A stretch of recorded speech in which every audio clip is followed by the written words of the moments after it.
So one question I see asked quite often in my mouse reviews is, how do you even choose a gaming mouse? What are the most important features when you're searching the market for a new mouse? And that's exactly the motivation behind this video. From beginners all the way to more experienced users, these are the essential tips and the essential things you should know before buying your next gaming mouse. And starting with the beginners, I think one of the most common things people should know is, I'm not that big into brands in general, but when it comes to gaming mouse, you pretty much pay and get what you pay for. I mean, if you're just starting out, you have absolutely no idea about the market, just pick a mouse from one of the top gaming brands that came out recently and you should be good to go. Brands like Razer, Logitech, SteelSeries, Cooler Master, Rocket, there's a bunch of those ones. Just do a little bit of research, pick one from those instead of going to Amazon and just buying a no-brand mouse or something that you see there that can cost 20 euros, 25 euros, and they're never very good to begin with. Then I would say pick a budget and stick to it, and don't really expect to spend anything under 40 bucks. I mean, under 40 bucks there are some serious compromises that brands usually make, and you're better off just saving a little bit more money and buying something a little bit better later.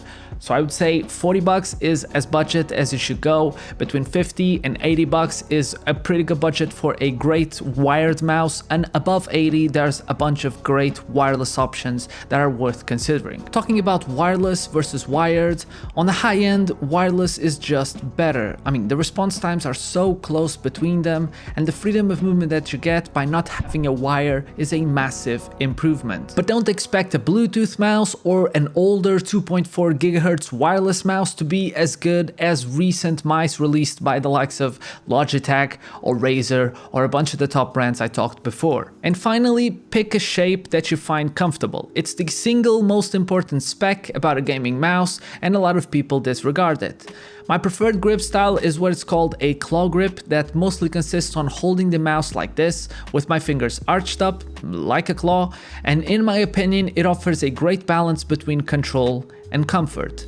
It's a grip style that works with many mouse shapes, and you get substantially finer control when compared to palm gripping your mouse, since you can make small mouse adjustments without moving your entire arm. Keep in mind that since shape is so personal and so important, if you can test out your mouse before committing to buying it, definitely do so. But if you can't, rest assured that since you are a beginner, unless you have huge hands and buy a tiny mouse, or you have tiny hands and buy a huge mouse, you should mostly be fine. Final tip is avoid laser sensors and go for optical sensors instead. And most mice that came out in the last 5 years from the brands that I talked before, they pretty much have comparable sensors between them, even if the specs sometimes make you think otherwise. Also, DPI is a useless metric and you should completely ignore it. Okay, you good, beginners? Alright, let's focus on everyone else that already knows mice a little and are just looking to upgrade and sharpen up their knowledge before making their next choice. And remember shape? How important shape actually is?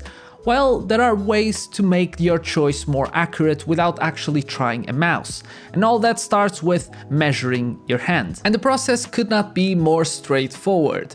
You should measure the distance from your middle finger all the way back to the palm of your hand, and from your slightly curved in thumb all the way to your slightly curved in pinky. In my case, my hand is 18 centimeters by 9 centimeters, so it's twice as long as it is wide, and this 2:1 ratio is quite common when it comes to people's hands, and it's quite common when it comes to the top mice shapes that people usually prefer along the years. But how do you really know if a mouse is too long or too wide for you, even if it keeps this 2:1 ratio?